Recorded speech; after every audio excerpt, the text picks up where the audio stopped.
Ready?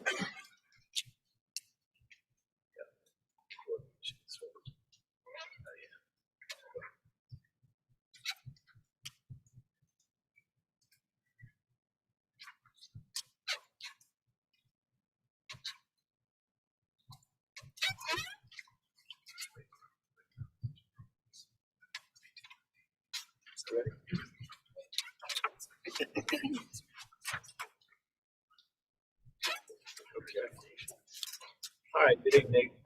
We'll go ahead and get started. It is 5:14. Get going. This is the September 19th, 2023 meeting of the City of Charleston Board of Zoning Appeals Zoning. Present here this evening, we have Allison Grass, Bill Goodman, Robin Richards, Chaplain McKay, John Bennett, and me, your chair, Jeff Tibbles. Present from the planning staff, we have Lee Batchelder, Kenny Ashby, Emma Mapori, and Allison Craig. These proceedings are being recorded, and we ask that those who speak please identify yourself for the record. We'll conduct this meeting in the usual fashion. We will first receive information from city staff about the application and their recommendation. If the recommendation is favorable and no one objects to the application, the matter is uncontested. The Board of Zoning Appeals usually, but not always, approves uncontested applications. For all applications, the board reserves the right to ask questions of the staff, applicant, or others in attendance prior to rendering a decision. If, however, the city recommends against the application, or there is opposition to the application, we treat the application as contested and hear from the applicant and anyone else who is in favor of the application. Next, we hear from anyone opposed, followed by a short rebuttal from the applicant. We then close the public hearings portion of the meeting for that particular application and open discussion to the Board of Zoning Appeals members only. We will then make a decision to approve with conditions, or deny the application. The Board of Zoning Appeals Zoning has the authority to do three things. Number one, hear appeals to decisions of the zoning administrator. Number two, grant special exceptions, a fact-finding function of the board. And number three, grant variances to the zoning ordinance if the application meets the hardship test outlined in section 54-924 of the ordinance. The board may deliberate and make a final decision on a matter by a majority vote of members present at the hearing and qualified to vote, provided that not less than a quorum is present and qualified to vote. However, an affirmative vote of 2/3 of board members present and voting shall be required before a use variance may be granted. For a variance to be granted, the Board of Zoning Appeals must make the following findings. A, that there are extraordinary and exceptional conditions pertaining to the particular piece of property. B, these conditions do not generally apply to other property in the vicinity. C, because of these conditions, the application of the ordinance to the particular piece of property would effectively prohibit or unreasonably restrict the utilization of the property. And D, the authorization of a variance will not be of substantial detriment to adjacent property or to the public good, and the character of the district will not be harmed by the granting of the variance. Pursuant to our city's ordinance, I have to swear you in if you intend to speak tonight. So if you do intend to speak, please raise your right hand. Do you swear to tell the truth, the whole truth, and nothing but the truth? You'll signify by saying, I do. I do. All right. So we do have a couple of deferrals on tonight's agenda. Items B1 for 33 Lockwood Boulevard. B6 for 10 Magnolia Avenue. B7 for 21 Colonial Street are all off the agenda for this evening. So if you're here for one of those applications, you may be excused. The first item on our agenda, A1. A is review of minutes and deferred applications from previously advertised BZA-Z agendas.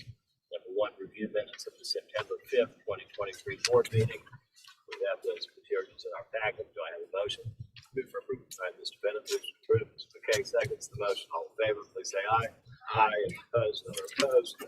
The motion passes unanimously, and the minutes of the September 5th, 2023 board meeting are approved. skipping over B1, we're just been confirmed. We're now at B2, 728 Rutledge Avenue, North Central, TMS number 463-15-04-132, Zone DR1F, requesting an appeal of the zoning administrator's decision to deny a Category 2 residential short-term rental permit application. The owners are Angela M. Smith and D. Hayden Smith. The applicant is D. Hayden Smith. Mr. Batchelder. So 728 Rutledge Avenue is a residential property in North Central. And this zoning map shows its location on the east side of Rutledge Avenue, just south of Grove Street. And you also will note on this map the front house and a rear house. So there are two residential units on the property, the house in the front and the building in the back. And this is the map that shows that the property is in the Category 2 short-term rental area of the peninsula. And here's a photograph of the front of the house, Rutledge Avenue. Don't have a photograph of the back building, but it's a one-story building, like the front building. And just a little bit of background. So the owners of the property applied for a short-term rental, residential short-term rental operational permit. And those applications come through the zoning division first.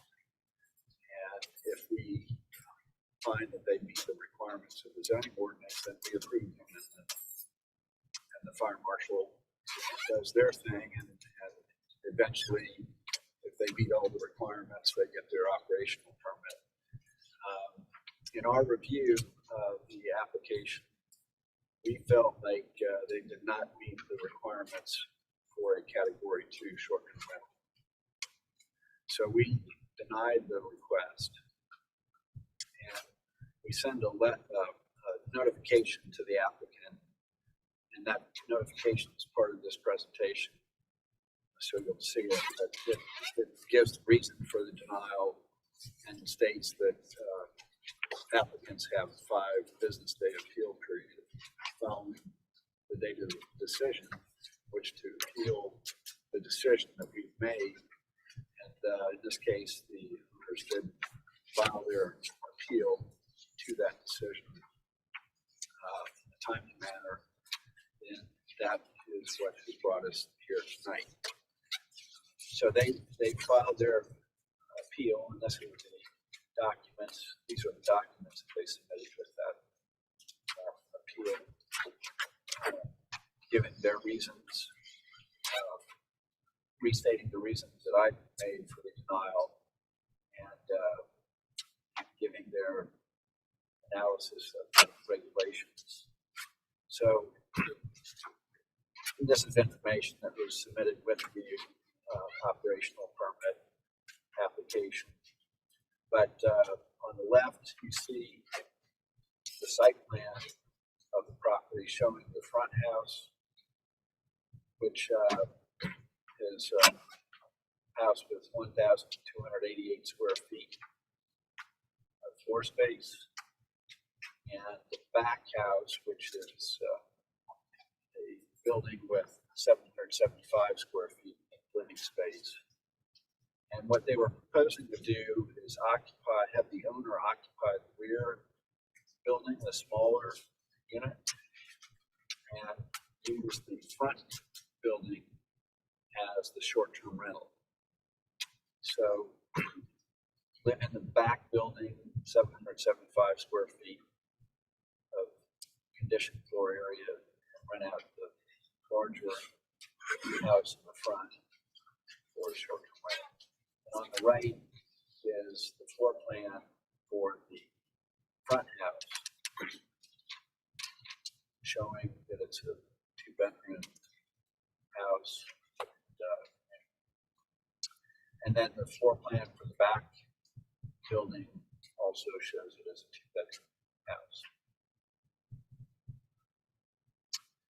this is that form that we send out notifying the applicants of our decision.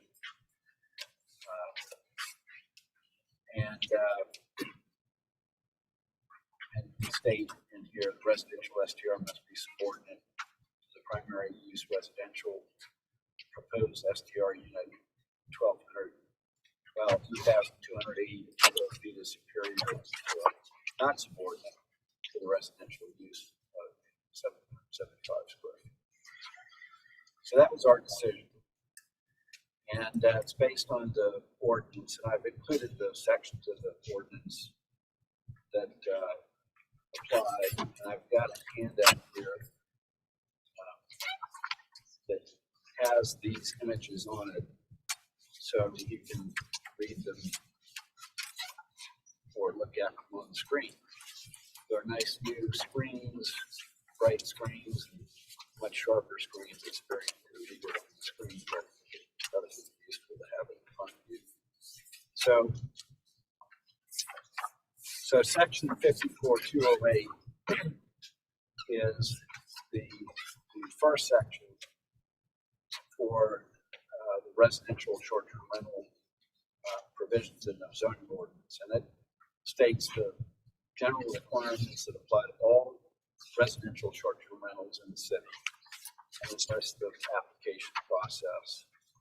And then we have individual sections that follow that list the category 1 requirements, the category 2 requirements, and the category 3 requirements. So the first section, section 54.208, states that that we have to determine that the STR will be accessory use to the principal residential use on the property. And then section 54-208.2 is the list of specific requirements that apply to a category 2 short-term rental permit application. And it goes on and states that requirement on STR use may be established in a dwelling unit as an accessory use to the principal residential use. So, moving on, we have a definition for accessory use in the zoning ordinance, and it states that accessory use is the use of land or of a building or portion thereof, customarily incidental and subordinate to the principal use of the land or building located on the same lot with principal use. And that we do not have definitions for what incidental or subordinate mean, but I've used the definitions that I found online, this Fine Law Legal Dictionary site for each of those terms. Incidental being subordinate or secondary in importance or position, subordinate being placed in or occupying a lower rank, class, or position. So those are the terms that we're using to make this decision. Now, the applicant, owner of the property, stated that the category 1 regulations and the category 3 regulations for residential short-term rentals include different language that speaks specifically to size in the case of category 3. And category 2, it says that the STR shall be supported incidental to the principal residential property. I don't know exactly why we didn't use the same language in all 3 categories, but I think that the term accessory use to the principal residential use of my property, which applies to all 3 categories, is means that basically the residential short-term rental unit should be smaller or subordinate to the principal residential unit on the property. So that's the basis of the decision that we made. And in this case, we felt that in this case, the disparity between the size of the main house where the short-term rental was proposed and the rear house, the smaller rear house, much smaller rear house where the residential use was going to be, did not meet that requirement. So that was the basis of our decision. All right, thank you, Lee. Was there anything in the appeal that made the city reconsider its position, or once you reviewed the grounds for the appeal, was the city still of the opinion that the property would not qualify for a Category 2 STR? We did not change our mind. They contacted me and made their case before actually filing the appeal, and I said, no, I disagree. I think that the terms, the zoning ordinance, don't allow us to approve this proposal. And so the city would recommend this evening to deny the appeal. Is that correct? Correct. Okay. All right. Do we have Mr. and Mrs. Smith here? Mr. Smith, you want to present this evening? Yes, please. Okay, come on up to the podium. Please state your name and address for the record. Hello, my name is Hayden Smith. I reside at 728 Rutledge Avenue. I had forgotten that the Category 2 information did not state any requirement about the size relation from the primary residence versus the rental, or the category short-term rental Category 2. But going through the definitions that you spoke of our email that you provided, and I appreciate that. Going through some of the definitions with accessory use, it's kind of broad, as it says, the use of land or of a building. Same thing with principal use. It's the use of the land. Our position is that the usage of a residential property is as a primary residence includes not only the interior square footage, but usable space outside and amenities. Those parts would not be accessible for any short-term guest. Therefore, we believe that the full square footage, those requirements actually make the back house and that usable space to be superordinate of the usage for the front house. Incidental, the front house has been a home office, recording studio, and guest bedrooms for family visitors for the last 2.5 years. So I've been using the back house as a primary residence. So that's a pattern for the most recent time. Before that, the house has been, or both properties were leased since 1995.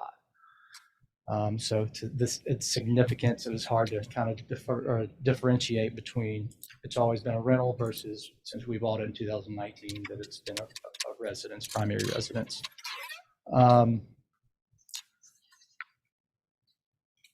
With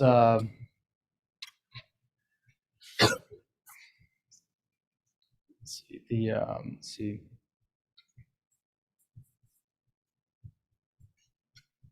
Yeah, so it's our interpretation that the ordinance, its terms and definitions, that principal use and accessory use be relative to the predominant use and enjoyment of the land versus interior square footage.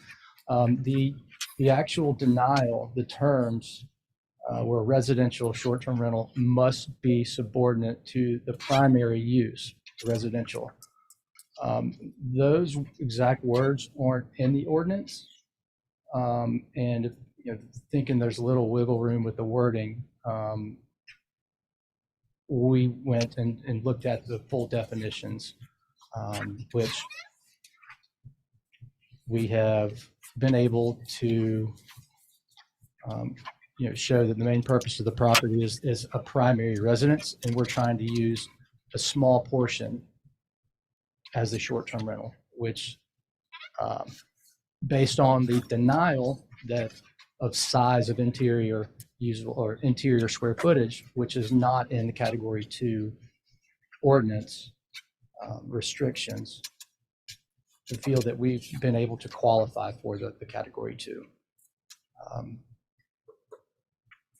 We, you know, if it comes to valuation of houses in short-term rentals, when you have a property that has swimming pools, back decks, TVs outside, the pricing for that short-term rental nightly stay increases. In this situation, none of the amenities are advertised or would be advertised. The rear door of the house has an emergency exit sign on it, as well as beware of dogs, because it's the back area is fenced in. So again, there's no advertising, no false intentions of them using the outdoor space. So with that, and without rambling on, it's our, after each individual definition, it's always, you know, our opinion is the use, size, and access of the land includes interior and exterior usable space, which is isolated to each dwelling. So that's the basis and long and short.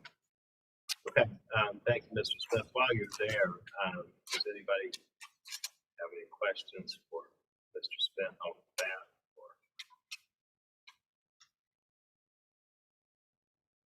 Okay, I will call you back if we do have questions. Thank you. In the course of our discussion. Thanks. Do we have anybody who is here to oppose the appeal for 728 Rutledge? All right, so the floor is yours for discussion of this appeal.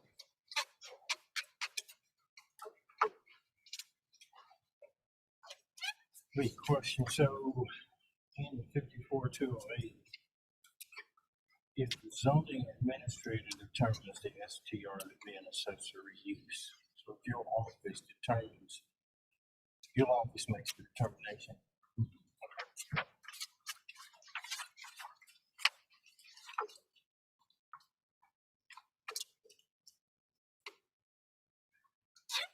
And I know you've gone through some of the factors, but will you just remind us the criteria that you used to determine that the STR in this case was not an accessory use to principal residential use? Well, the size of the building that would be used for the residential use versus the size of the building to be used for the short-term rental use. So that was our judgment that that size differential disqualified property meeting the requirements. If it were reversed, if he was asking for the back house to be the SDR, right, you would feel comfortable that that would have qualified. Oh, yes, absolutely. But it's the reverse, it's the property house in the front. And I wouldn't say that we've been perfect on this analysis every time we've issued a permit. But it just seems like there's a larger disparity in this one. I know we've had cases where the units were basically the same size because we've got duplexes up and down. So we view that as acceptable, but not this kind of situation where there's such a size disparity. Not only size, but I think position as well. It's the larger structure, the prominent location of the property makes it pure. It's the primary feature of the property. I believe that's, I know that's maybe another aspect that you haven't touched on yet, but I think that speaks to your argument as well. Mr. Smith, I have a couple of questions for you. How long have you owned the property? Since November of 2019. And have you used the larger dwelling to live in for residential purposes? At one point, yes. Okay. And then it was, and so first you lived in the main house, then you rented everything, is that right? No, sir. Okay. It's, nothing's been rented since we purchased it. Okay, all right. Do you know, or does Lee know, does anybody know the date of construction of the two buildings on the property? I don't remember what they are. I think the main house, the front house is older. Is that correct? 1922 and 1935 is what we believe the back house. Okay. And how would you limit the use of the outdoor area by rental guests? What would you do? So as part of the qualifications, there has to be, could you go back to that picture of the house? Oh, yeah. That would be helpful. So there has to be at least one parking spot off the street parking. So because of that electronic gate right there, I mentioned I have dogs, so keeps them out. As well as we've also had some things stolen off the property, so it's multi-purpose there. But right in front of the gate is where the guests would park off street, and there is many on-street parking spots. So there is not any way to open that gate outside of the key clicker, which I have. The back door has two different locks, but speaking with the management company that we're going to use, they say they use or not locked doors because the fire marshal has to say there's two exits, but make sure it's very clear that it's emergency exit only. And it is the private residence portion of the property. So we would make every message as clear as possible to ensure that they would not be able or not want to walk out into the back area. And with the square footage of the outdoor space, the back house and the deck and TV area, kind of on space would be about 3,300 square feet, where the accessory to the house, the parking, that little yard is about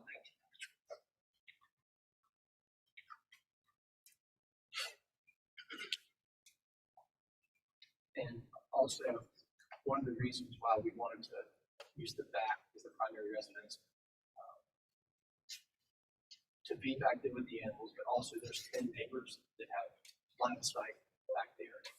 And if we have some of the worst reviews possible for some of the guests, if they're back there loud throughout the night for one of their fun weekends in Charleston, it would be better if they were up front. Gives easier access to transportation, easy egress to the property as well. But with our relationship to the other neighbors, it'd be trying to look out on their best interests as well.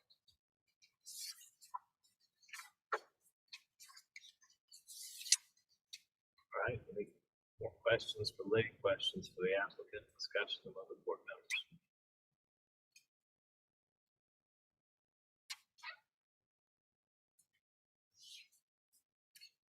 Sorry, can you walk me through the square footage number? Yes.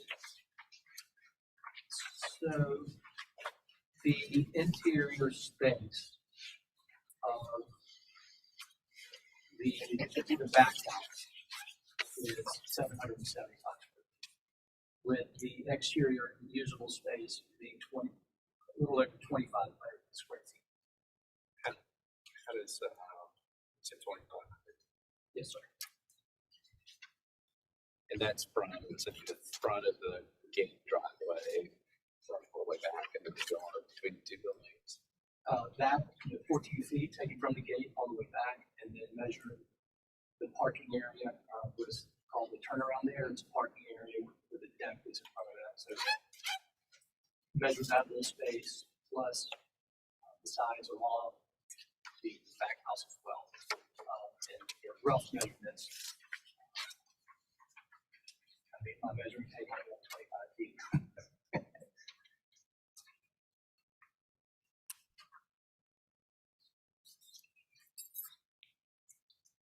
What's the?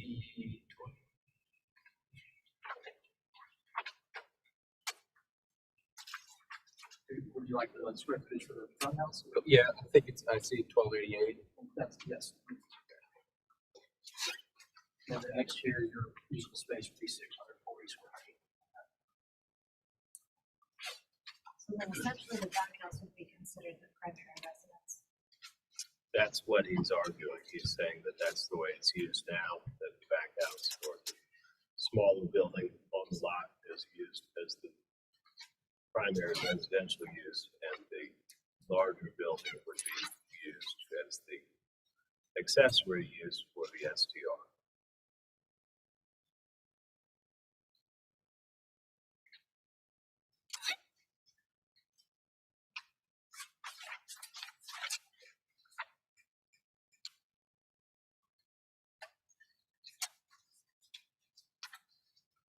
So essentially the city is making its judgment based on the size, the differences in the sizes of the two structures.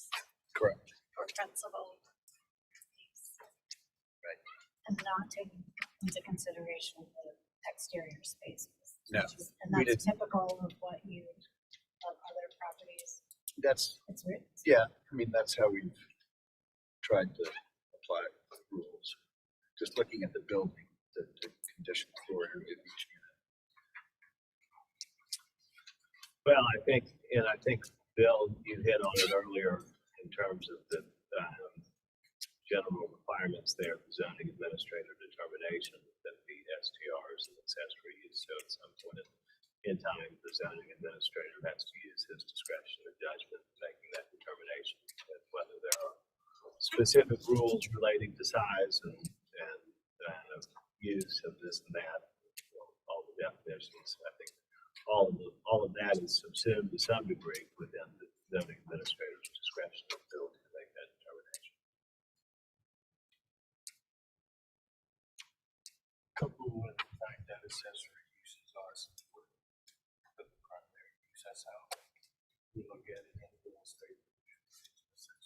Sometimes, as they say, it's kind of close, and those are the calls of the zoning administrator. But having said that, I would make a motion that the appeal be denied. Okay. Mr. Goodwin moves to deny the appeal. Do I have a second? I'll second that. All right, Mr. Bennett seconds the motion. All in favor of denial of the appeal, please say aye. Aye. Any opposed? None are opposed. The appeal is denied. Thank you for your time, and you did bring some compelling and interesting arguments, and I think the decision of the board is reflective of their trust in the zoning administrator's discretion and ability to make that determination. So thank you, Mr. Smith. All right, the next item on our agenda is B3,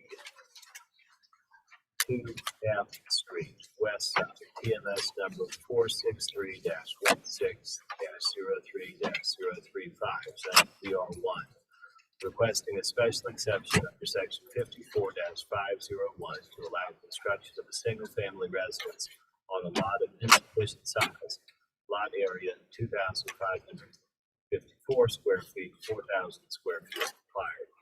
Owner is William Easterlin, applicant is Chamberlain Chestnut. Mr. Batchel.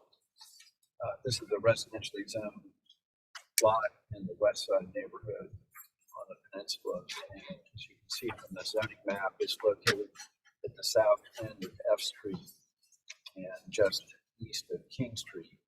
And it backs up to the Interstate 26, Highway 17 overpass there as it makes that curve to head north, or in this case, as it makes the curve to head west.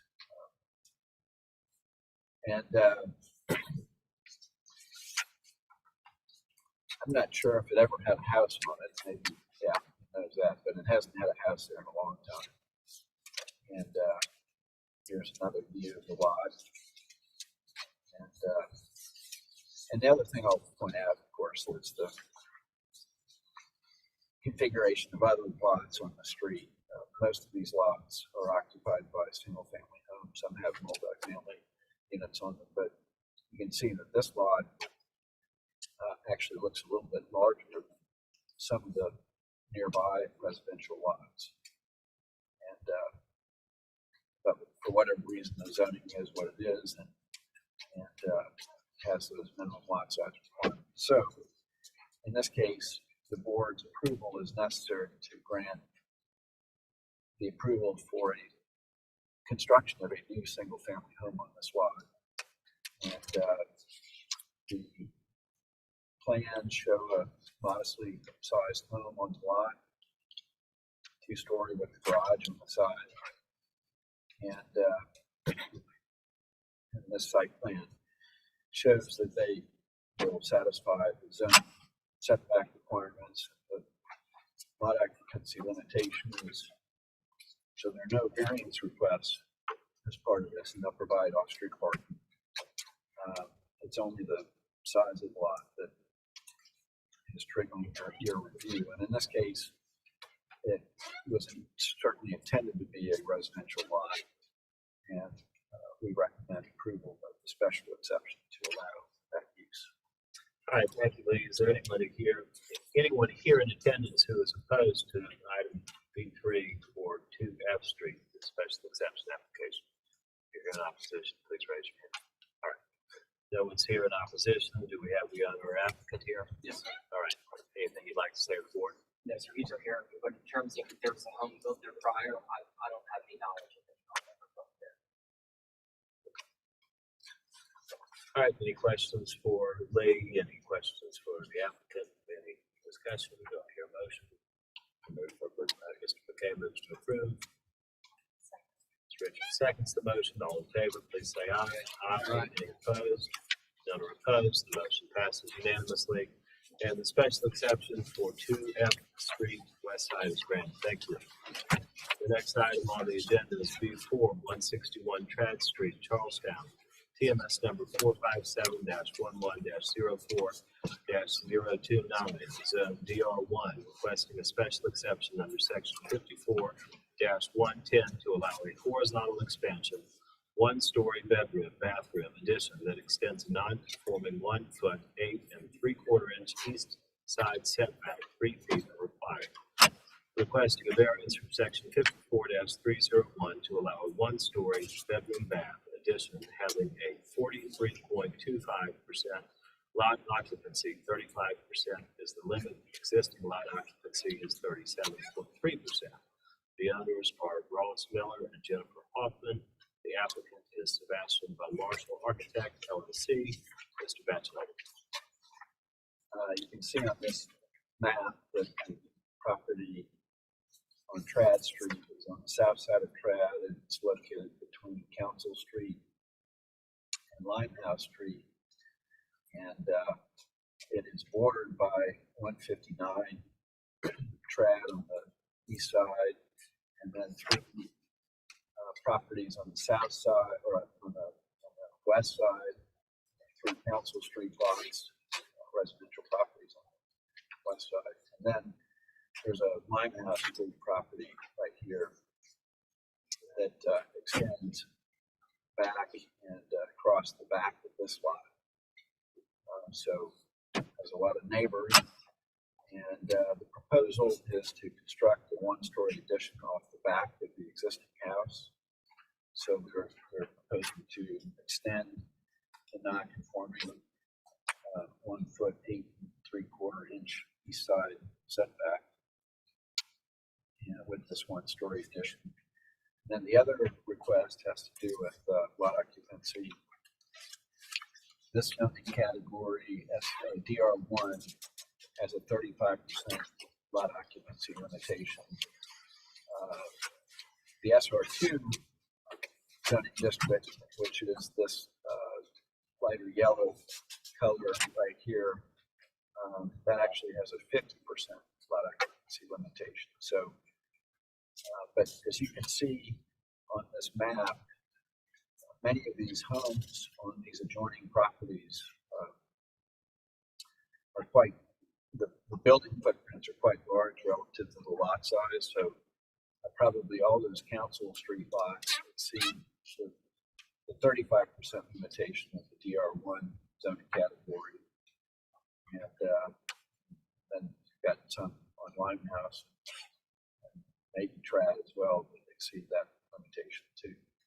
So what they're asking for in terms of the variance is an increase in the lot occupancy from the current 37.3%, which is already non-conforming, to 43.25%.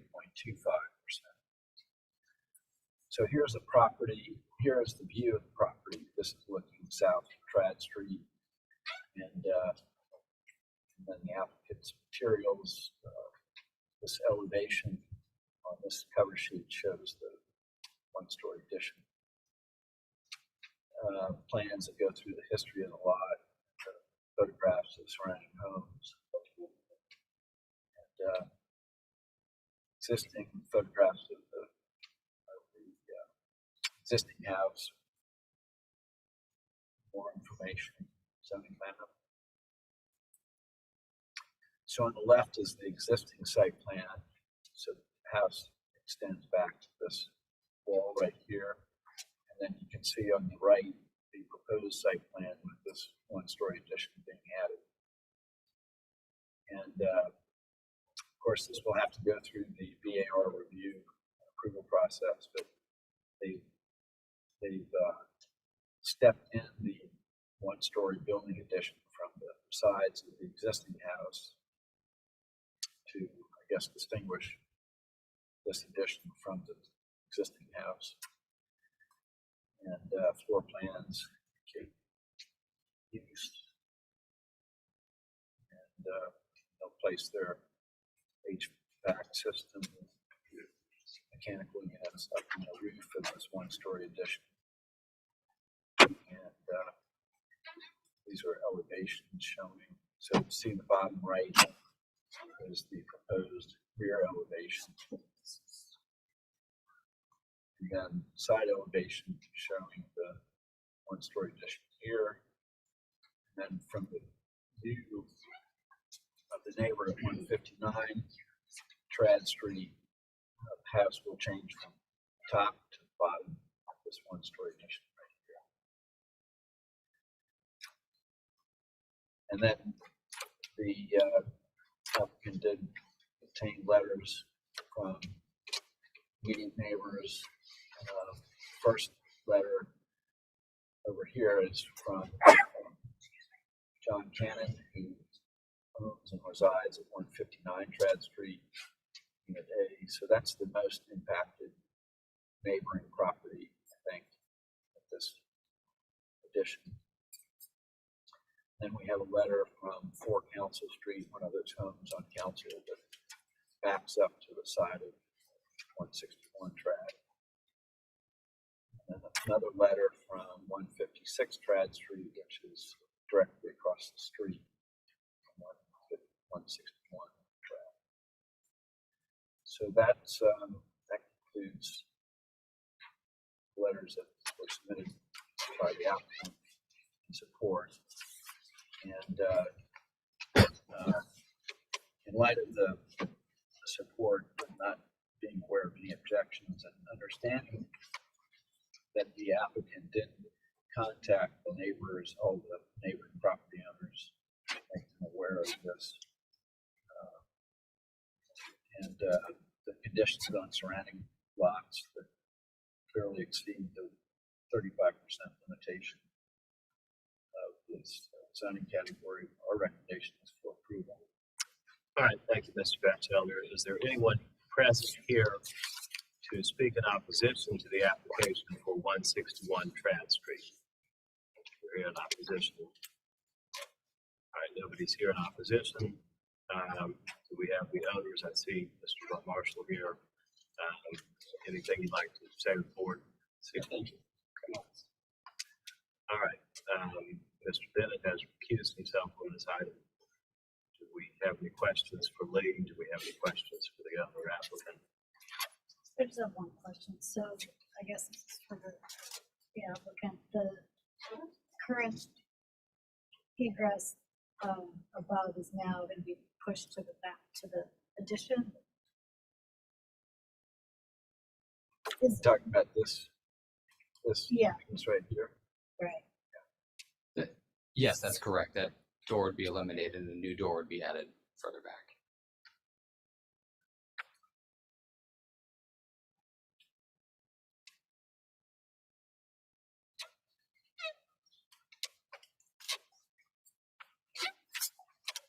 Make a motion for approval. All right, Mr. McKay moves to approve. Do I have a second?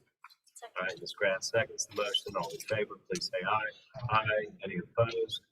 None are opposed. The motion passes unanimously by a 5-0 vote. Mr. Bennett has been recused and has abstained from that vote. And the special exception of variance for 161 Trad Street, I'll grant. Thank you. Thank you very much. All right, the next item on our agenda is B5, 2 Unity Alley and 155 East Bay Street, French Quarter. TMS number 458-09-01-004 and 458-09-01-003.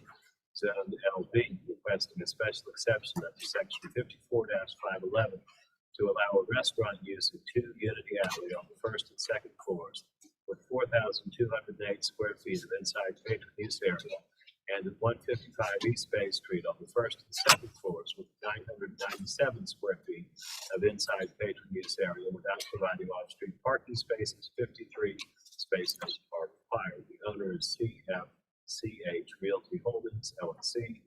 The applicant is Trenton Walker, CO Walker, Progressive, and Linton, LLC. Mr. Batchel. So this application concerns 2 commercially zoned lots, properties downtown on East Bay Street, 2 Unity Alley and 155 East Bay Street. These are properties that have a long history of being used for restaurant use in the past. And, but in, I think it was 2019, I believe, the restaurant that had been occupying these properties for a long time decided to close. And eventually they put the property on the market. And of course, COVID hit in 2020. And maybe that had something to do with it taking as long as it did to sell, but eventually it did sell, and now the new owner would like to put a restaurant use back in these properties and reactivate them. They've been sitting vacant, I think, since that time when the previous restaurant closed. So that is the nature of the request. The property, of course, has no off-street parking. It never did. These are 2 historic buildings, and maybe there's more than 2. I don't know. It's an interesting configuration of buildings, 2 Unity Alley, but they're historic, and so there's no option of providing off-street parking on the property. And they've done an analysis, and they can speak to this, of opportunities to lease parking long-term within 400 feet of this property in order to meet the requirements for off-site parking to qualify as meeting the requirement in the zoning ordinance, and they're not able to obtain any long-term leases for parking, which is perfectly understandable given the development and redevelopment that has occurred in this area. So they are requesting relief from the board for these parking space requirements to allow this use. The properties are zoned limited business. So limited business does restrict the hours of operation to no later than 11 p.m. at night. The previous restaurant, McCrady's, had a legal right to operate until midnight, if I recall correctly. But that right was lost. And there was, of course, a right after they closed to reoccupy the space with a new restaurant. But that right expired after 3 years of vacancy. And so, and no permits have been submitted requesting any interior upfits or anything like that. So the legal non-conforming use of the property expired. And so now the 11 p.m. closing time is what applies.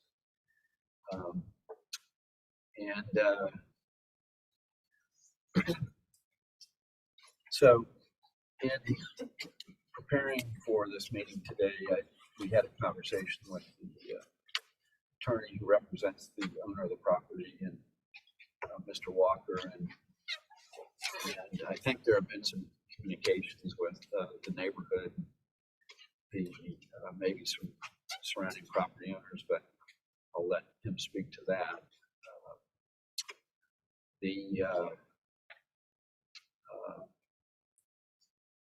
And the fact that I think the building has been used in the way it's proposed to be used for many years indicates that it's a very suitable use for the property. Of course, East Bay Street has a number of restaurants in that immediate area. And building on Unity Alley, like I said, is very historic, very unique. When I first came here, it was Restaurant Million, and I don't remember how long that restaurant occupied the Unity Alley property, but that was a very nice restaurant. And then it changed to McCrady's, and they continued to operate there for many years. I think probably well over 20, 25 years. And so that is a little bit of the history, and I'll just run through the document. So this red roof building back here is 2 Unity Alley. And then this building right here on East Bay Street is 155 East Bay Street. You can see how they're connected back here. I think McCrady's originally was just in this back building, and then they did expand to the front building on the ground floor, and they may have had a restaurant. I believe they have a restaurant upstairs on the second floor as well at one point. And another view. So here's the East Bay Street building, 155 East Bay Street. And then the applicant's materials that were submitted and placed in the image overview online. This is the parking analysis for the owner of the property, indicating there's no opportunities for long-term parking within 400 feet. And then the plans, which I'll run through. So this is the overall first floor plan existing. So 2 Unity Alleys back here. That's 155 East Bay Street. And there are proposed floor plans shown here. Then there's a second floor, and I believe Unity Alley. There's a second floor use here that's proposed. But then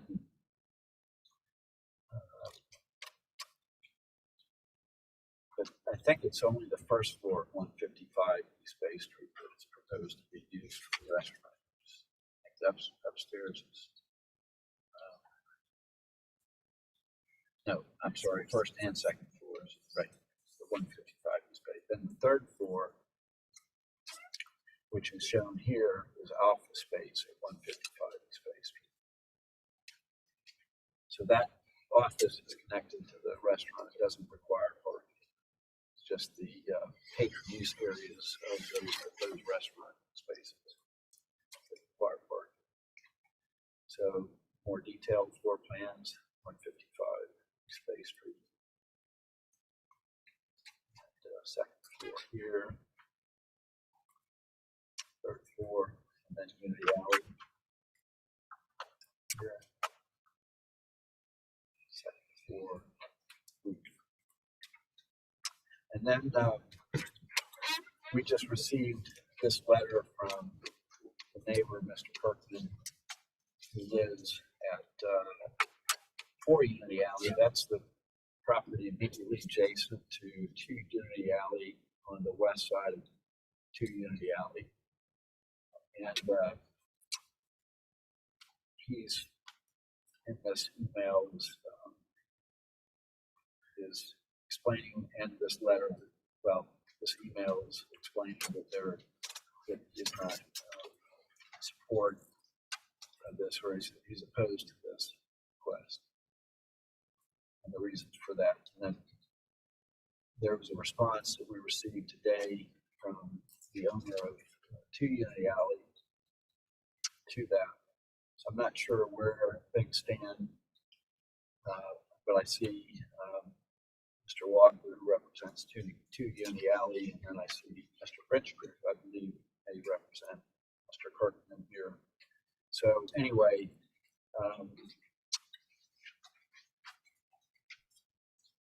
and then this is part of the response from the owner, indicating what kind of a menu they're proposing to have. But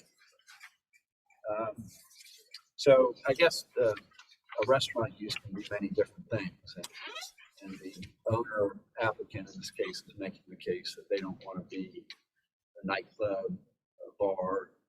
They don't want to have live music. They don't want to be that kind of a place. And the menu is what appears to me to be a pretty nice upscale menu, and it seems like that's what they're looking for, and that's what McCrady's was. McCrady's was a very nice restaurant. So hopefully that's what it will always be in the future, is a very nice upscale restaurant by use versus a nightclub or bar. And with the hours of operation limitations, it kind of would discourage, you would think it would discourage that kind of a more rowdy, noisy use. But I was just going to throw out some suggestions, and the applicant can respond to these and as well. But and these would be conditions that could be attached to an approval, because it seems like the history of the use of the property lends itself to being continued as a restaurant space. So I think that request is certainly reasonable, and I support that.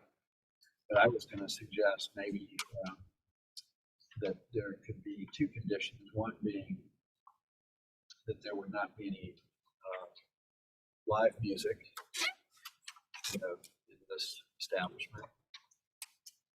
And number 2, that there would not be any outside patron use area on Unity Alley. And I'm not sure that would even be permissible, but we do have sidewalk cafe provisions in the zoning ordinance today. Unity Alley is a street, and I don't necessarily, I know that wouldn't be a good idea. I know McCrady's never had any outside dining. We didn't always have these sidewalk cafe provisions in our zoning ordinance, but just to close the door on any kind of proposal like that in the future, I would suggest that be a condition, and the applicant, like I said, can respond to that in their presentation. But so with those 2 conditions, I think it seems like a reasonable request, and I recommend that it be approved. But it'd be interesting to hear what kind of discussions have taken place. Sorry. Okay, thank you, Lee. And if I understand correctly, is if the non-conforming use had not lapsed, they would not have to come before this board for a parking variance. Is that correct? That's correct. Okay. It's simply because of the lapse of time that McCrady's closed, and now they're opening a restaurant more than 3 years, and so the non-conforming grandfather privileges have lapsed, correct? Okay. All right, Mr. Pritchard, are you here in opposition? Well, If you, okay, well, I just wanted to know because we'll give you an opportunity to speak. I do want to hear. Either have to be for or against. I mean, it's kind of not clear. Okay, well, so you'll have some commentary perhaps after Mr. Walker. Mr. Walker, do you, Thank you very much. yes, and do you have a client here or are you here? Okay, all right, come on. We did submit a letter from Mr. Sure, I saw it. It's in the materials. Yep. And Lee covered so much of this, I don't have a huge amount to add to it. As he said, this was McCrady's, and you may remember that 155 East Bay Street was Monero, where you could go up and get the biggest burrito in town. And they decamped from Johns Island to a much bigger campus. What's intended here is a restaurant on both floors, and as Mr. Sprock said in his letter, the idea actually is that the Chameleon Club would be a club, a true club, so that local residents and older residents who are frustrated by trying to get reservations downtown in the better restaurants would have a place to go that is not tourist flooded. You could get a reservation on the weekend. As Lee showed you, the food concept is sort of French Asian. The idea is that it would be very nice. After all, this is the long room with a great history. This is where George Washington had his supper 240 years ago when he came through, or 230 years ago. Downstairs would be another restaurant which would have a very similar menu, probably toned down a little bit from this one. Where this, I think, came off the rails was when Martin decided to name it the Chameleon Club, because the Chameleon Club was one of his first ventures in Atlanta. That was a bar place with live music you saw the pictures from 30 years ago.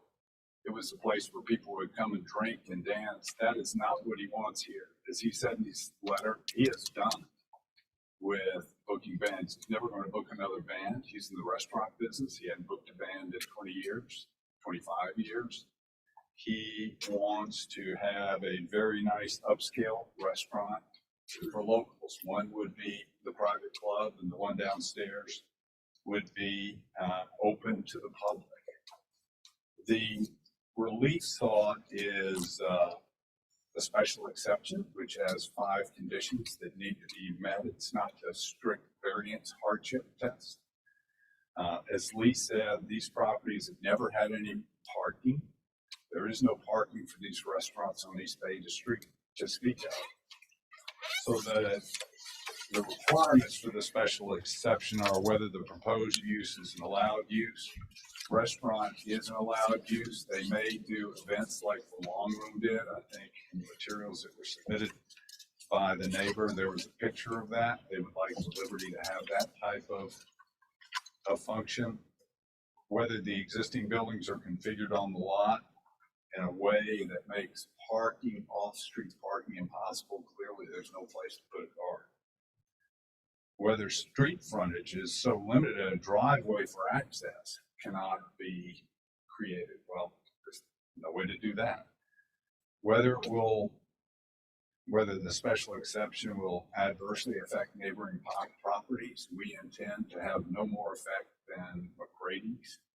We want a toned down venue, not a ramped up venue.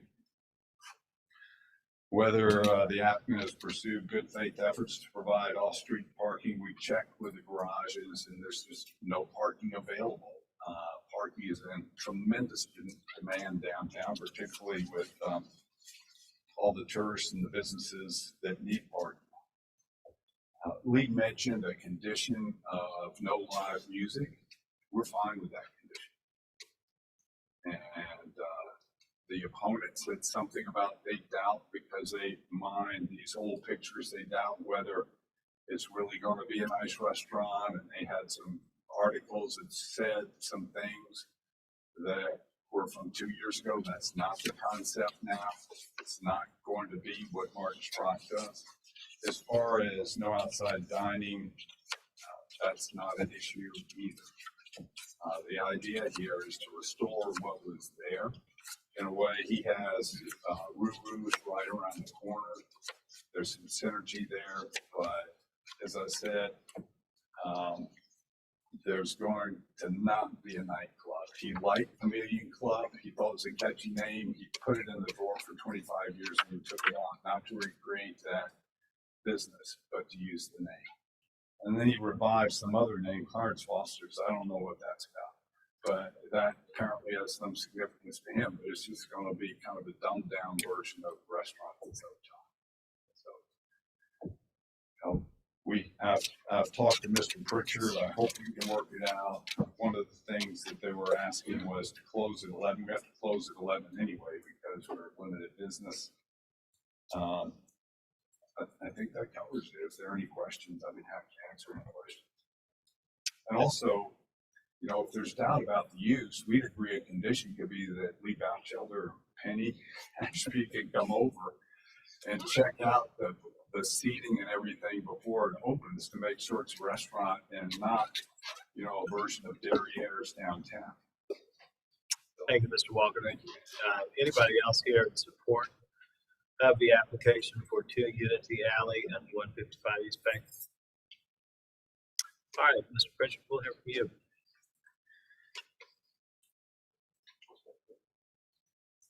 I think with some conditions, we can live with it. Before I do that, I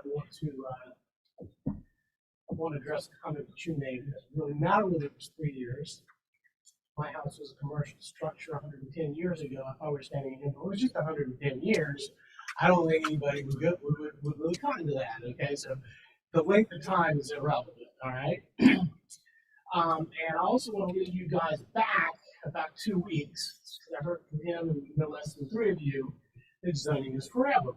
Okay, so this applicant may or may not own or continue to operate this structure. So y'all said it. So we're gonna stick with it, and that is we're good with the use that we just heard, as long as there's no live music, as long as you know it's a private event space. We're fine with it, or restaurant use. That's good. We would no dining on the exterior. I mean, you literally couldn't even go get his driving his garage without that restriction. And you know, I mean, as long as it's a restaurant use or you know a private like a wedding reception or something like that, no live music. Even though the zoning says 11, we would like that in the special exception because zoning can change. And again, it's forever. So we would ask that that restriction be imposed also. And if y'all can do that, we don't really have any opposition. Okay. Thank you, Mr. Pritchard. Anybody else here in opposition to the application for 2 Unity Alley, 155 East Bay? All right, nobody else is here in opposition, so we'll close the public hearing portion of the meeting unless there are questions for the applicant or for the you've got the button. Come on now. Yeah, I'm sorry. I don't want to give you short shrift. You've got every right to move button. Okay. Just in terms of the 11 p.m. being a condition, that is the zoning. I don't know. I don't want to foreclose the possibility at some time coming back. We would have to come back and get a variance to do that. And so I think since the zoning contains that restriction, it would not be proper to say that we're going to foreclose it from ever being considered. Because I don't know. And the first 2 conditions are fine. But there may be circumstances where they would like to apply. It may be that they can't get it, but I won't leave that decision for later. I don't have authority to agree to that because I can't foreclose their legal right to come in and ask for a variance. My response to that is it's forever. zoning can change. We would ask for it to be opposed. If they want to come back and try and get that restriction removed, they can do that just as well, and we can do it without comment. But I think at this point, it should be opposed. Thank you. All right. I think we've,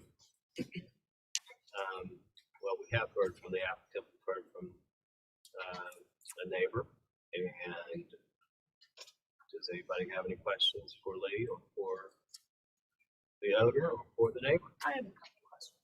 So there's gonna be two restaurants, one on the second floor that was the long room. And the same restaurant is the first floor of the old McCrady's and the first and second floor of 155 East Bay. I admit, I don't know exactly how it's laid out. I understand the first floor would be one establishment, the second floor would be another. These are unusual properties. 155 backs up to Unity Alley, and I think there Right. may be a way to get from one to the other. And So I didn't think that see- upstairs is gonna be the community club and downstairs would be Clark's Falls. And so then upstairs at 155 is also gonna be part of the community? Yes, they're both properties would be operated as. a So the whole first floor is gonna be the whatever Right. grill, Clark's and the Falls is whole the second floor, would be would the be a community private club. club. That's my understanding, yes. because I didn't notice in any of the drawings that there was anything really showing the restaurant layout for 2 Unity Alley. I think the idea was to leave it the way it was at McCrady's. Which had tables. Right. I think they're all put in tables. That's what my understanding. Yeah, Same in But- the long I just wasn't sure why it was, 155 looks like it's sort of ready to go, but Unity Alley, but it is 2 restaurants. Yes. Yes.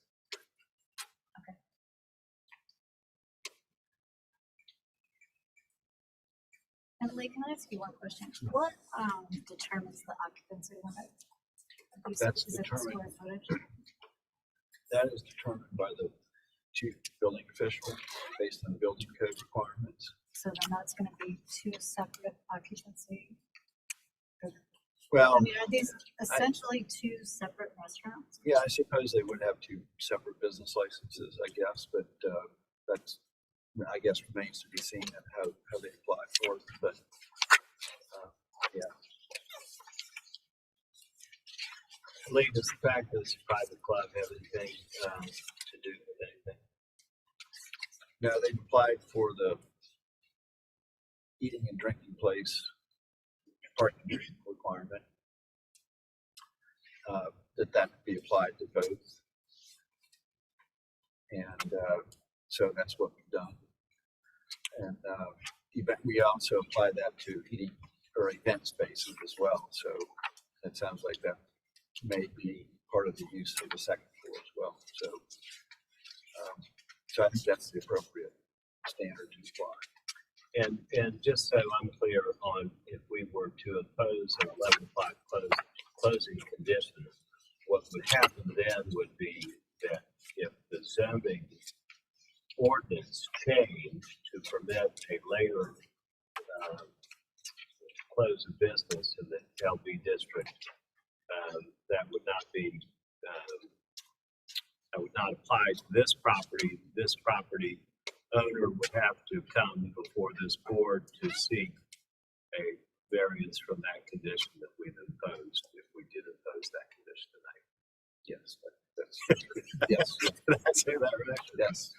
All right. So in other words, if we do not impose that condition, then there is a change in the LB zoning district that would allow or permit restaurants to stay open later than 11, they would receive the benefit of that. You could call it benefit later hours. Right, if you did not condition approval tonight. And we would not foreclose the restaurant from ever being open past 11. It would just be a matter of the owner of the property coming forth and seeking some modification of that condition for a future board. That's correct. A lot of hypotheticals baked in there. zoning change and coming back in. Okay. Question for you. So you're comfortable with no live music Yes, sir. and you're comfortable with no sidewalk. As far as the 11 o'clock and a high-end place, if there was an 11 o'clock restriction, do you think you'd be harmed having a high-end place, no live music? Would you consider a lot of people coming in after 11 to get a high-end there? Because I am not that well versed in restaurant operations, I couldn't say that. What I think the owner would say is they want to see how it goes, or what the demand is, whether people convert at all. They just don't want to have the door closed right now. Well, but right now, the property owner would not be able to stay open later than 11, correct? Exactly. And so, it's not as though you've come before this board seeking a variance to have later business hours tonight. No, we would have to get a variance. Right. And I think if the idea would be we would, if they apply for it some later date, it would be one variance rather than two. Right. Okay. Because we have to take it as condition of the special exception plus get a variance from LB. Okay, that is the reason why we don't think it's necessary. Okay. Thank you, Ms. Walker. So, I mean, I think the fact that they haven't come before us seeking extended hours perhaps means that they can operate their business without. Go ahead, Ms. Grant. I wanted to ask Mr. Batchelder, so the no outside seating would apply to East Bay Street too, I'm assuming? You know, I should have clarified that. My intention was the Unity Alley property, not the East Bay Street property, because there could be an opportunity for sidewalk tables and chairs in front of the 155 East Bay Street property. We have that already in existence on some other restaurants right in that immediate area. So my intention was to add that as a restriction for the Unity Alley. We did say that. I You was did just not. asking Thank about you the for state. clarifying that. Yeah. Sorry. Y'all okay with that? Yeah, I was just gonna say, we really did just do the alley. Was Mr. Pritchard here to represent the gentleman at 4 Unity Alley? Yes. I wasn't sure. Thoughts. Yes. You're representing the Cardinals, correct? Yes. Yes.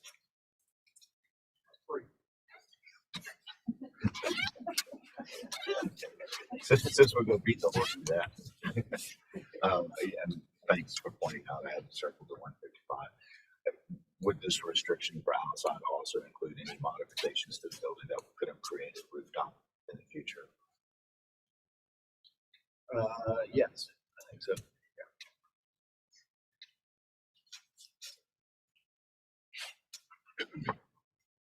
So I guess I'm the last one to speak.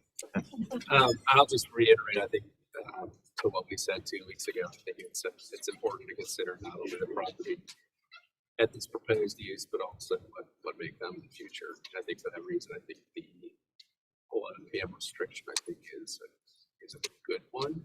And I think that for that reason, I'm going to make a motion to approve with conditions for no live music, no outside patron use on Unity Alley, and no operations after 11 p.m. All right, Mr. Bennett has moved to approve with the three conditions as stated. Number one, no live music. Number two, no outside patron use on Unity Alley. And number three, close of operations by 11 p.m. Or rooftop. Oh, no rooftop. I would accept that. Okay, so are you, I guess we'll have to move to amend. Are you moving to amend the motion? We'll add that condition if you want to, and we'll vote on it. You want to, let's go ahead and move to amend, and we'll vote on the amendment. Okay? Or you want to restate? You want to restate the motion? I think it's simple to restate. Yeah. So approval with conditions for no live music, no outside patron use on Unity or future use, rooftop use, no operations after 11 p.m. All right, Ms. Grass seconds the motion. All in favor, please say aye. Aye. Any opposed? None are opposed. The motion passes. The special exception is granted for 2 Unity Alley and 155 East Bay Street with the following conditions. Number 1, no live music. Number 2, no outside patron use on Unity Alley or the rooftop. Number 3, closing by 11 p.m. Ask one question on the closing. I get that, but operations, if there are no customers in there, can they clean up? I mean, the idea of no. Yeah, I think it's closing time would be 11 p.m. Right, everybody shoot out the door, but Right. That's, yeah. Restaurants typically will close at a certain time and then they'll continue to clean up and do those things. they have to do they have to do the internal. Yeah, it's not an everybody out of the building, but We didn't mean that to pay for these. We Right. Yeah. Employees. Thank you for the clarification. okay, thank you. Thank you very much. Okay, good to see you.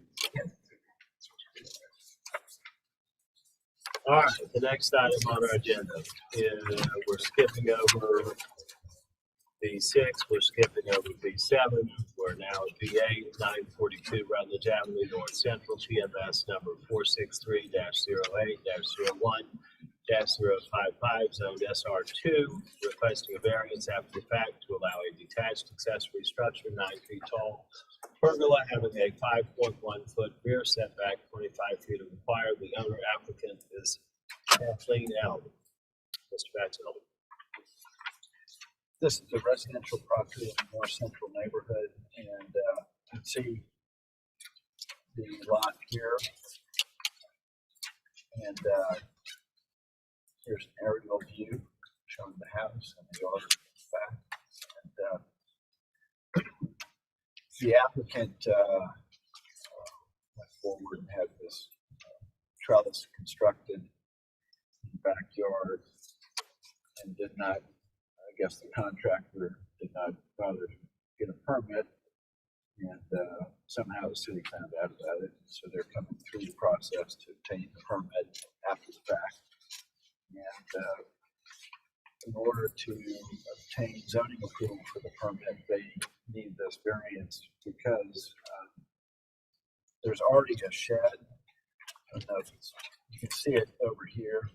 I think this is it over here, but there's already a storage shed that's in the back that is basically using the exception that allows us to grant approval for one storage building or accessory building that would encroach into the rear 25-foot setback, in this case 9-foot side setback. So they need a variance in order to keep this structure in its location, which is 5.1 feet from the rear property line. And there's so yeah, there's this shed back here, and here's the trellis to construct. And they submitted letters of support from adjacent neighbors. David Thompson lives at 942, or actually, I'm sorry, 99 Magnolia Street, behind his property. And, another one at 101 Magnolia to the rear. And then finally, neighbor at 940 Rutledge Avenue. So, and we're not aware of any objections or concerns from anybody else to this. And in light of that, our recommendations for approval. All right, thank you, ladies. Anyone here in opposition to 942 Rutledge Avenue? All right, nobody's here in opposition. Do we have the other applicant? All right, anything you'd like to say to the board? I apologize to the zoning board for not getting approval. I was out of the country at the time. I'm an interior designer. I pulled permits. I apologize. So I don't want to be here. This is not not what I like, it's not good for my business, so it's a beautiful structure, it has value, my neighbors love it, my children live in this house with my husband John. Our intention was not to put something up. One thing I would note, this sits on a pad that was pre-existing, so we didn't add anything extra on the ground. It was just the pergola that we added, and there is a pre-existing shed. All right, thank you. Questions, discussion, motion? Mr. Batchelder, no BR review. No, this does not require BAR. Does it require a building permit? Yes. Okay.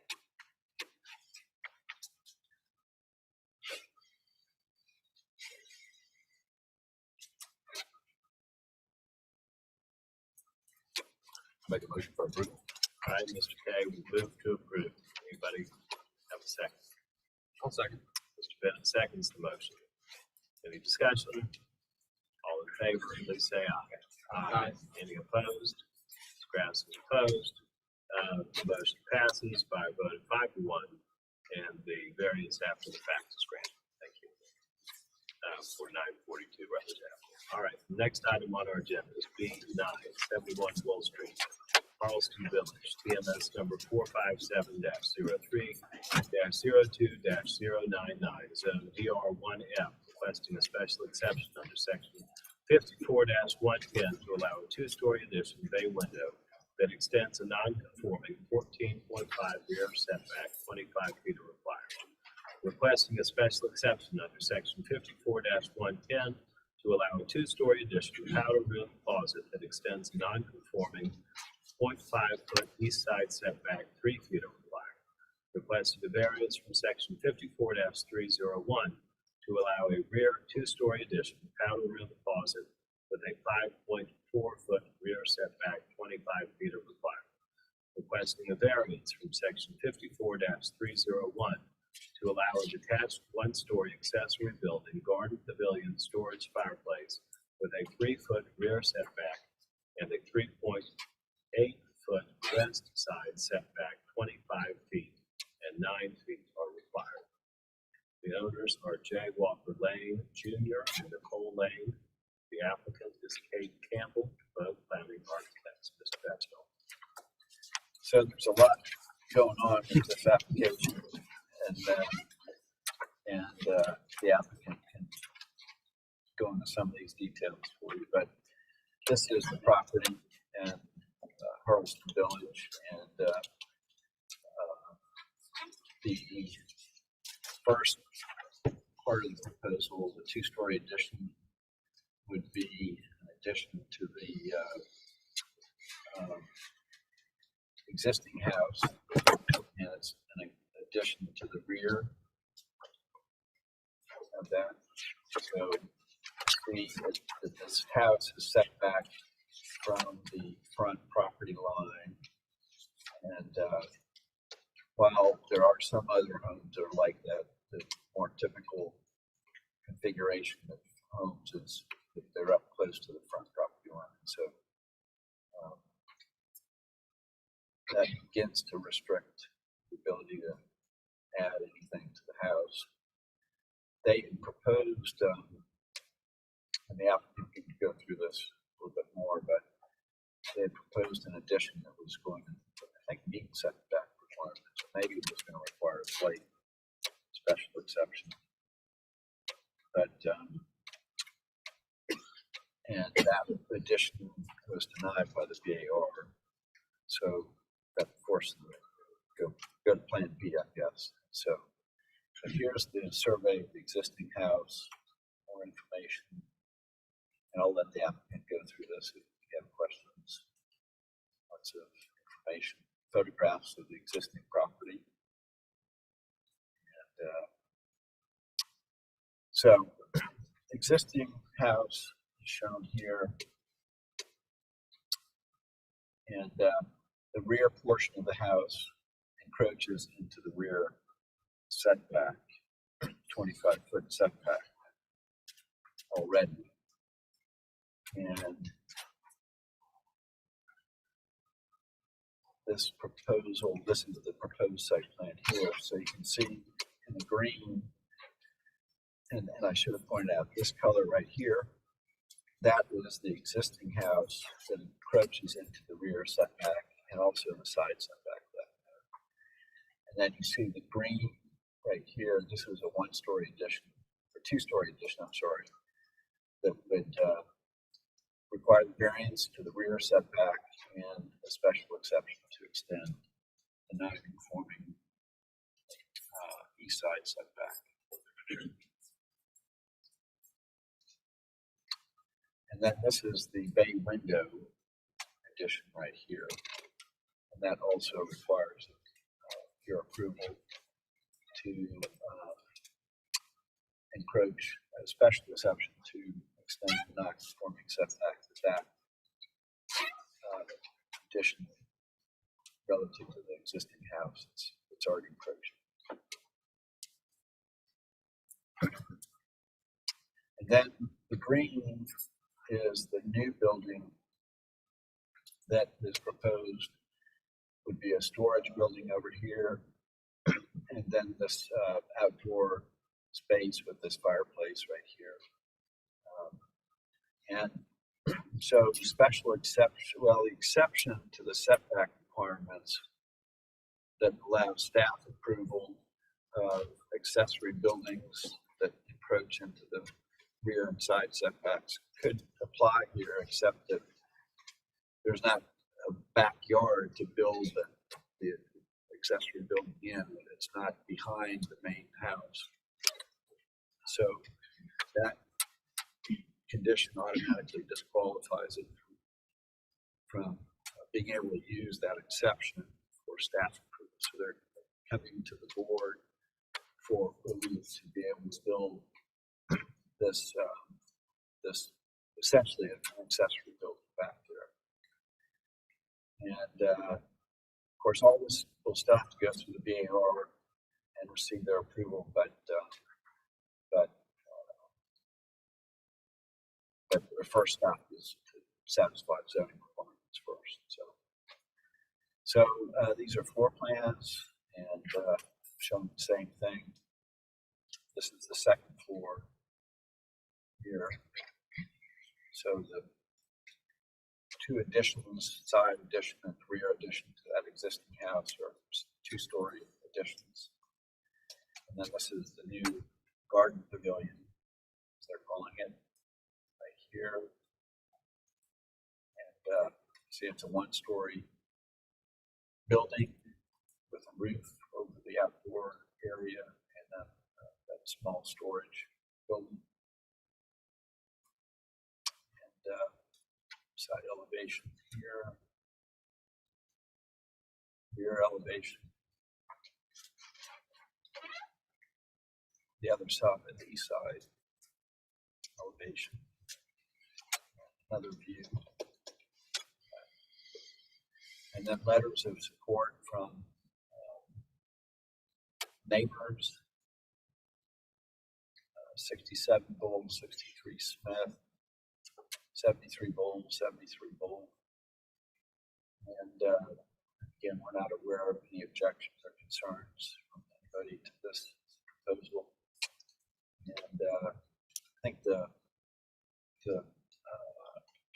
configuration of the building, the historic building on the property, and the limitations that that imposes help to justify the variances in my mind.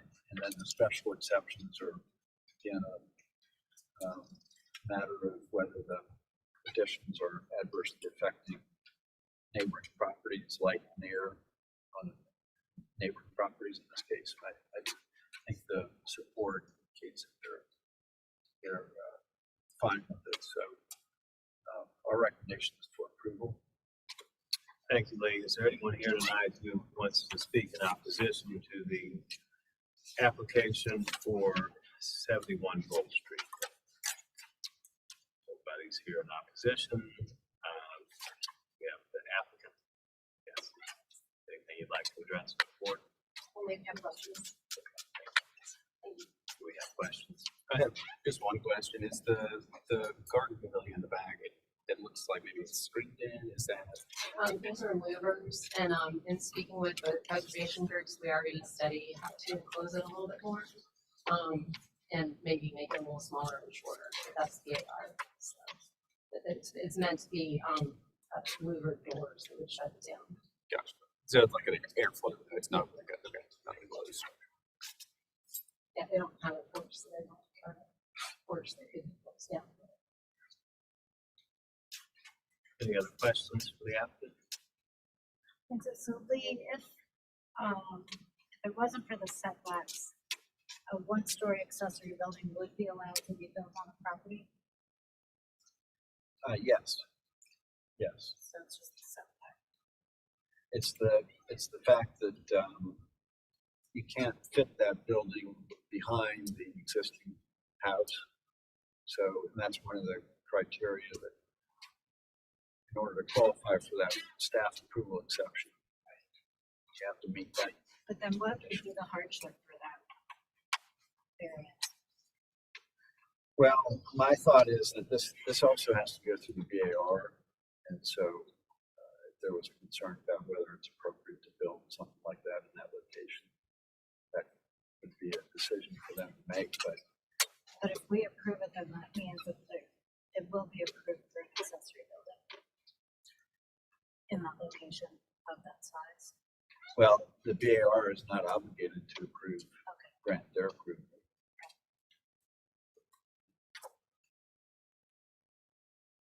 And the applicant might speak as well. Can you speak to the hardship?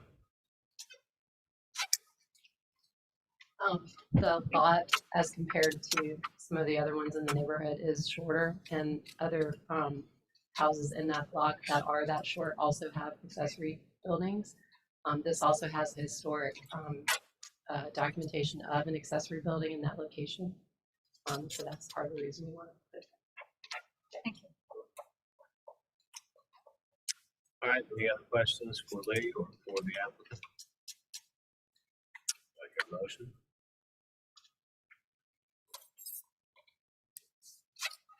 I'll move for approval. All right, Mr. McKay moves to approve. Is there a second? Second. All right, Mr. Goodwin seconds the motion. All in favor, please say aye. Aye. Any opposed? None opposed. The motion passes unanimously. The two special exceptions and the two variances for 71 Bull Street are granted. Good luck with the BAR. Thank you. All right, next item on our agenda is B10, 118 Duncan Avenue and 18th Avenue, Wagner Terrace, TMS number 463-14-01-033, zoned SR2, requesting a special exception under section 54-110 to allow a one-story and two-story addition that extends a non-conforming 6.2-foot rear setback, 25 feet are required. Requesting a special exception under section 54-110 to allow a one-story addition sunroom that extends a non-conforming 18.6-foot rear setbacks, 25 feet are required. Requesting a variance from section 54-301 to allow a two-story addition with a 3.9-foot side setback, 9 feet are required. The other is the Winston Company LLC. The applicants are Nick and Jess Conley. Mr. Batchelder. This is a corner lot on Dunham and 8th Avenue and Wagner Terrace, shown here. And the reason it has two addresses is it's a duplex right now. It's a two-story residential building that has two side-by-side units. It looks like a single-family home, but they're separate entrances, one on Dunham and one 8th Avenue, and you'll see that in the images. And so that is maybe how it was constructed originally, but that's how it is today. And the applicant is proposing to convert it into a single-family home and build some additions onto the existing home And that's what's creating the need for these exceptions in the variance. So here's an aerial image of the house looking from Donovan. And one thing I'll point out right off the bat, so you see this home right here at 9 8th Avenue. So this home faces 8th Avenue, and to its side there is a garage right here, and that was originally a one-story garage. And back in 2019, the Board of Zoning Appeals did hear a request for to allow a 1.5-story addition, vertical addition to that one-story flat-roofed garage, and that was approved. And but it's only been constructed this year. So in this image, you actually see that what is now a 2.5-story building right here, right next to this property that's before you tonight. And I just wanted to point that out because that's one change that has occurred. And the addition that is being proposed off of this house is over in this corner, right next to that existing 2.5-story building. So this is the applicant's materials, the photographs of the existing property, and this is the neighboring, what is now a 2.5-story building. I had an image of what it looked like before, but this is what it looks like today. Here are images of the house. So this is the entrance off of Donovan right here. And you can see there's this one-story addition right over here. And then here's the entrance off of 8th Avenue, second unit. Site plan. This actually shows some demolition. They want to remove these pieces right here, but this is the footprint that exists today.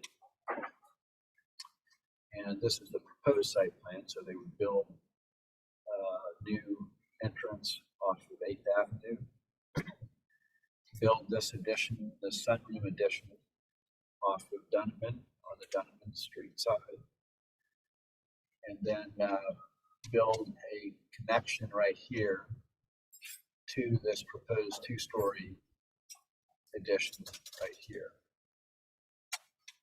And you can see there are grand trees on the property too along Donovan, and then one right here.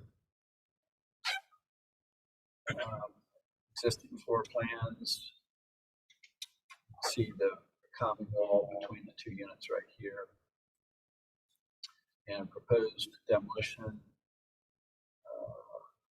And proposed floor plan here. First level with that sunroom addition. The addition back here. One-story addition back here, and then the 2-story building right here that is connected to the existing house. Second floor, so you see the second floor of the proposed addition over here, and that is the only second-story addition that is being proposed. So this ends up the proposed site plan, again shown here. And like I said, this is the building next door that was a flat roof, 1-story garage building that now is a 2.5-story building. Again, well set back from the street. So the prominent view is the house, the 2-story house. And you can see what it looked like before, right here, and then just thinking back to the images that you've seen. Well, here's that image again of what it looks like today, and another view showing the 2.5-story building here. But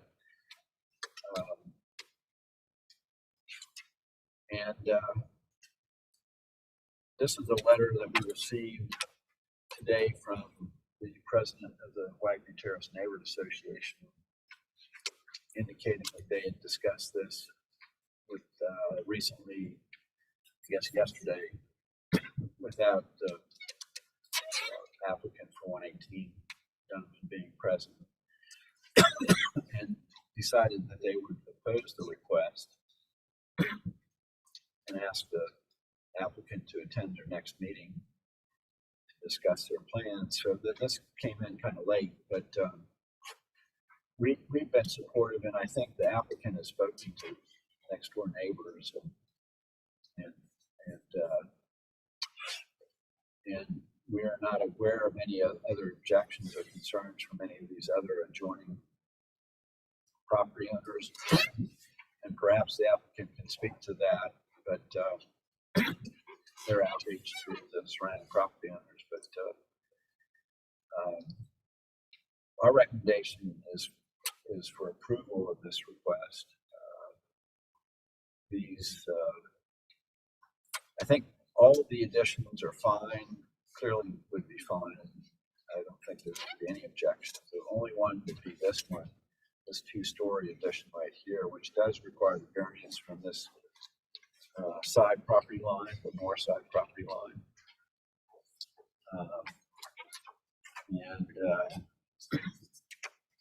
The variance has to do with that being placed 3.9 feet off that side property line versus the 9 feet that is required. And so anyway, our recommendation was going to be for approval, and it still is.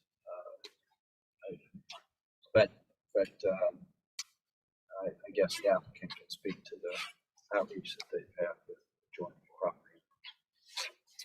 All right, thank you, Lee. Is there anybody here to speak in opposition to the application for 118 down there on 180? All right, do we have the owners applicants here? Okay. Would you like to say anything to the board? The question would probably be better. Okay. So we've got two special exceptions and a variance. The variance is for the two-story addition, and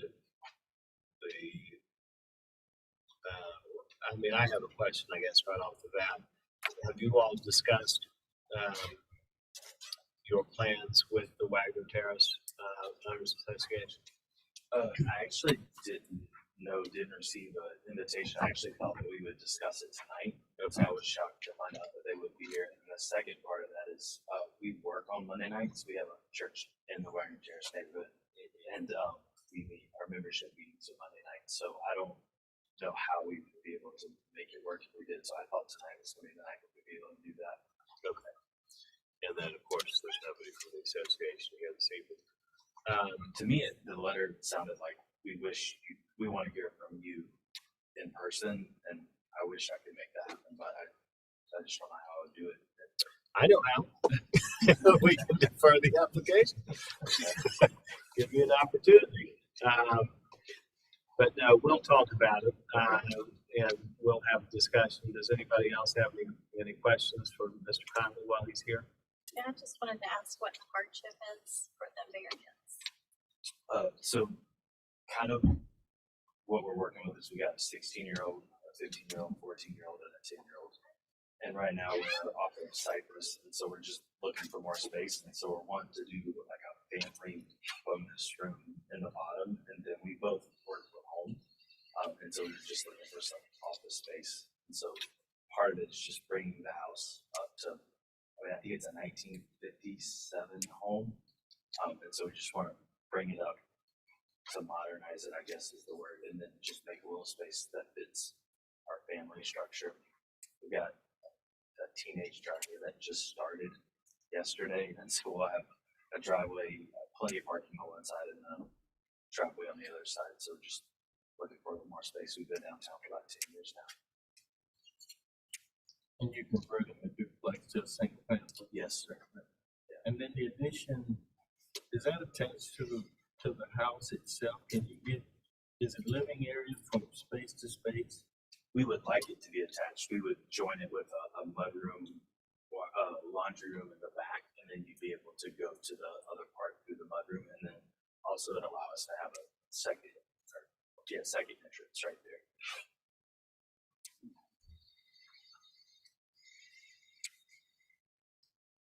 Anybody else have any questions for Mr. Conley volunteer? And I think the first question was where the neighbors, we met with Mr. Batchelder a month ago just to kind of prep, and he told us to reach out to the neighbors, and so we reached out to one that have the 2.5-story garage, and it's a multi-unit, so they're investors. They don't live there, but Haley Phillips, and she gave us the okay. And then next door is a guy named Owen, and he is running a short term. And so he was like, of course, it was a less than 5-minute conversation. And so figured we had coverage. I didn't know about the association. Okay. And just to clarify, the association doesn't have veto power on what you do, and you heard that Mr. Batchelder just saying, you know, that he still recommends approval of your application. Yeah. However, it is one issue that can help. It'll help this board process their decision because I'm not even sure that I understand what the objections of the association may be, and I don't know whether you've heard what the objections or what their concerns might be. Ms. Payne-Ash, when did that? I mean, a couple hours before this, it's my understanding that things are posted in the front yard in the community so that we can have this moment here. I didn't know about the other moment. I apologize. Okay. Yeah. I mean, I think it came at 2, 3. It was late. Yeah. It came in this afternoon. And I reached out to the president, and he didn't reach back out as soon as I got it. Typically, it's nice to get feedback from the neighborhood associations, but it didn't seem like they offered any short of just saying no. It's a little disappointing because usually they're a little more, offer a little bit more of a justification. So have you been through BA on it? Yeah, not yet. So we wanted to start here first before we got too far ahead. And you've already purchased the house. Yes, sir. Can you go back to that aerial? Please?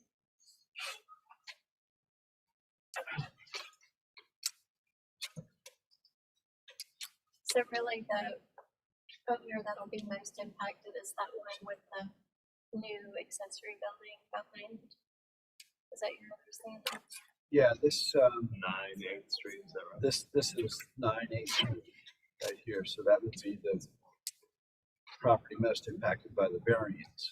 Right. Now, there's a special exception to extend this non-conforming rear setback to accommodate not only the connection, the 1-story connection, but also that 2-story building over here. So that's a light and air issue for the neighbor over here, whether it's an unreasonable extension or not. And I would say also, let me just point out that being a corner lot, you can treat Donovan as the front or 8th Avenue as the front. And if this was the front, then you'd be looking at side setback issues and a special exception to extend the side setback. And then also a variance. Actually, if that was a detached building, it could be located 3 feet off the rear property line and 3 feet off the side. So there wouldn't be a variance there. But they're choosing, I think it's the correct choice to make 8th Avenue the front, which matches the neighboring property at 8th Avenue. And so anyway, that's how we came up with the setback requirements. The variance on that. Is BAR's purview just demolition in this neighborhood, or are they architecture that's going past the whole border? It's just demolition. Just demolition. would like, it's not included here, but it would be nice to see what that 8th Avenue elevation looks like, having the two-story structures, at least the mass of those two in relationship to each other, I think is one. It seems too close. It's hard to tell exactly what that roof line looks like. When you talked about your investor neighbor who lives out of town, was that 100, 120, and 122 Dunman? It's the 8th Avenue one behind Haley Phillips. And then to the left is the short term. Okay, that's a short-term rental property. Yeah. And do you know who owns that property? He said his name was Owen. He was painting, and he said, "Sure, go for it," and then went back in. We've all purchased from Mr. Iceland, and so I think that's why a lot's kind of happening right in there. All right, well, Lee, you've conveyed to us that the city recommends approval. What's the city's position on the hardship issue for the variance? Well, I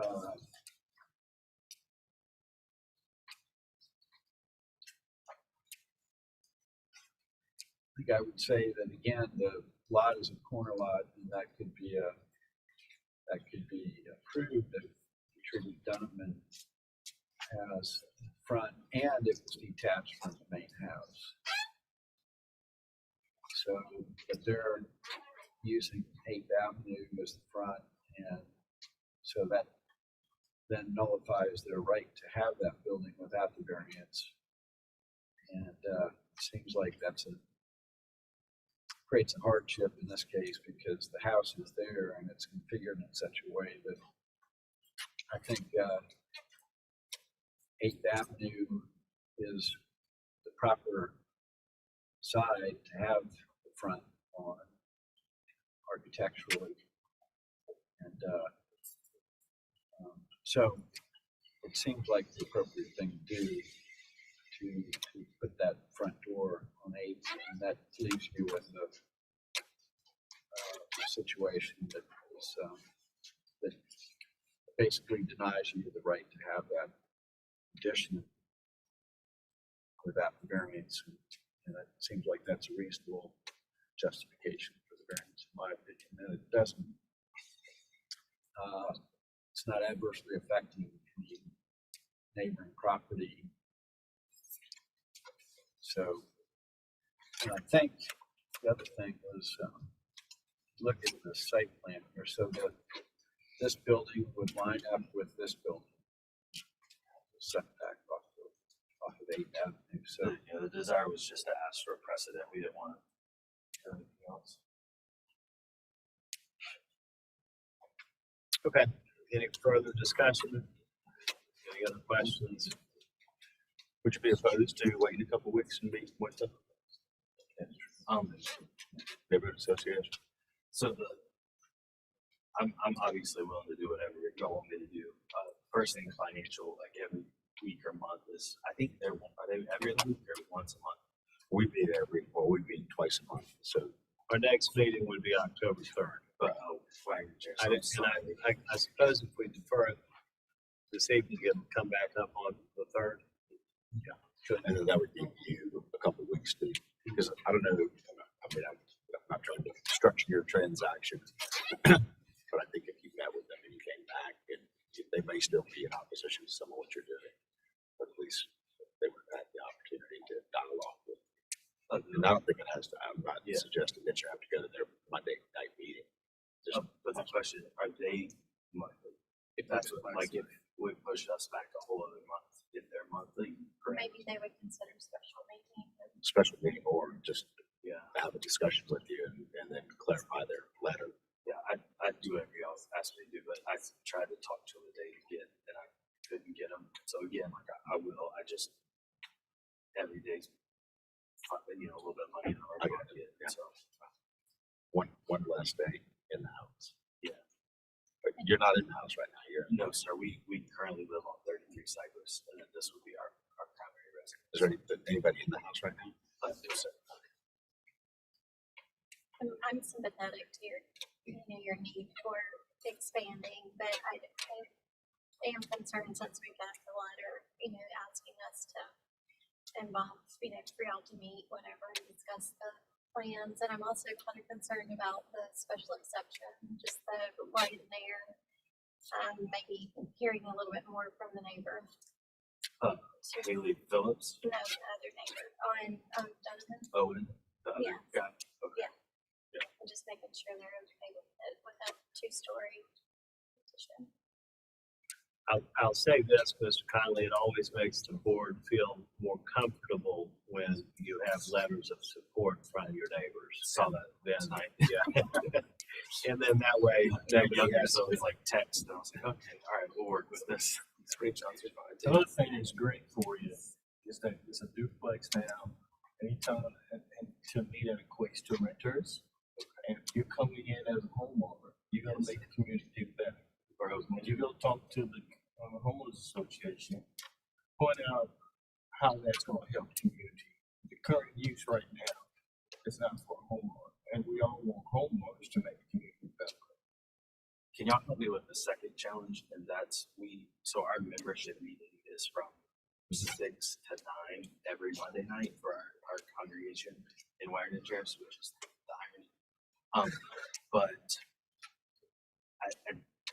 if they're not reaching out to us, are we penalized to wait those weeks? Or If I were in your shoes, what I would do is I would contact the signatory of that letter. I would call that person. I would look them up. I would figure out where he lives. I would get in touch with them, and I would say, we need to have a meeting where this is an urgent issue. We need to understand what your concerns are so that we can either try to address them or we can at least know what they are and address them with the board as to why they're not legitimate concerns. And then at least you get a feedback from somebody on the board. You don't have to wait for an association meeting to do that. Just pick up the phone and call, or find that person in the neighborhood and knock on the door. But, that letter had several people on the top that I would assume are board members, and so find one of them and just say, hey, what are your problems or objections with this proposal? And I would note too that you have a conflict with their standing monthly meeting. The only reason why they may be more willing to consider an off cycle discussion. Okay. I think on that basis, and as well as also, I would like to add, it'd be great to see an elevation of what this is going to look like. I'm going to move for deferral. Is there a second? Second by Mr. McKay, seconds the motion to defer made by Mr. Bennett. All in favor, please say aye. Aye. Any opposed? None are opposed. October 3rd. If you could get together with the association, I would start calling them when you get home. I was on Facebook. I was trying everything. Hey, I think what you're doing is nice. Oh, thank you. Why too? Sorry, go ahead. We need to bring up comments and No, for October. no, you're all set. Just come back. Just covered it on the agenda. Yep. All right, thank you very much. Appreciate your time, and sorry we couldn't give you a decision, but I think you'll find that it'll be helpful for you to talk with the board. Thank you. Somebody from the association. Thank you. Okay, the next item on our agenda is B11-1602 Soloris Court, Ancrum Hill, TMS number 351-07-00-133, zoned SR6, requesting a variance from section 54-301 to allow construction of a 1.5-story single-family residence with a 13-foot front setback, 18 feet are required. The other is Mavros LLC. The applicant is Keith Waring, manager. Mr. Bascom is there too. This is a residential property, West Ashley, and you can see its location at the end of Soloris Court on this cul-de-sac. And that cul-de-sac creates an oddly shaped property, and that is the reason for the request. So it's been sitting vacant. You can see homes on all the other lots, and so images of the lot application. Here's the proposed site plan. You see this corner of the house right here that encroaches into the front setback, and this small corner of the garage that encroaches as well. So those 2 points of the proposed 1.5-story house are the encroachments that require the variance, and in light of the shape of the lot, I think this is a classic example of a reasonable request for variance. I recommend. All right, thank you, Lee. Anyone here in opposition to the application for 1602 Solaris Court? Hearing no in opposition, do we have the owner or applicant here?